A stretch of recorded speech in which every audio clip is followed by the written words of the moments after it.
ఇక్కడొచ్చేసి పెళ్ళైపోయిన తర్వాత మేమైతే పెళ్ళికొడుకు వాళ్ళ ఇంటికొచ్చాము.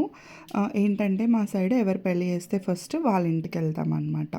ఇక్కడ ఇంటికొచ్చిన తర్వాత హారతిచ్చి వాళ్ళ ఇంటి ఆడపిల్లలు ఇలా కాళ్ళు కడుగుతూ ఉన్నారనమాట. ఇంకా తర్వాత నేమ్స్ చెప్పించడము, డబ్బులు డిమాండ్ చేయడము అలాంటివి అన్నీ ఉంటాయి కదా! సో, అదంతా అయిపోయిన తర్వాత ఇంకా గడప మీద ఇలా బియ్యం పెట్టి ఇంట్లోకి అడుగు పెట్టిచ్చారు. ఇక్కడ ఏంటంటే వీళ్ళ సాంప్రదాయము వాళ్ళ ఇంటి ఆడపిల్ల అంటే వాళ్ళ అక్కలుంటారు కదా! సో, వాళ్ళు ఇలా ఇంట్లోకి ఎత్తుకొని రావాలనమాట.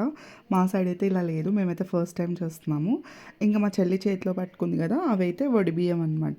సో, మార్నింగ్ తలంబ్రాలకి కూర్చునేటప్పుడు వడిబియ్యం పోస్తారు. ఇంకా ఆ వడిబియ్యం తీసుకొచ్చి ఇంట్లో దీపం పెట్టేసి వడిబియ్యం వండిచ్చేసి ప్రసాదంలాగా పెడతారనమాట. సో, ఇది నెక్స్ట్ డే మా ఇంటికొస్తారు. ఆ వీడియో కూడా నేను అప్లోడ్ చేస్తాను. మీరైతే మర్చిపోకుండా లైక్ చేయండి, షేర్ చేయండి అండ్ సబ్స్క్రైబ్ చేసుకోండి. బాయ్.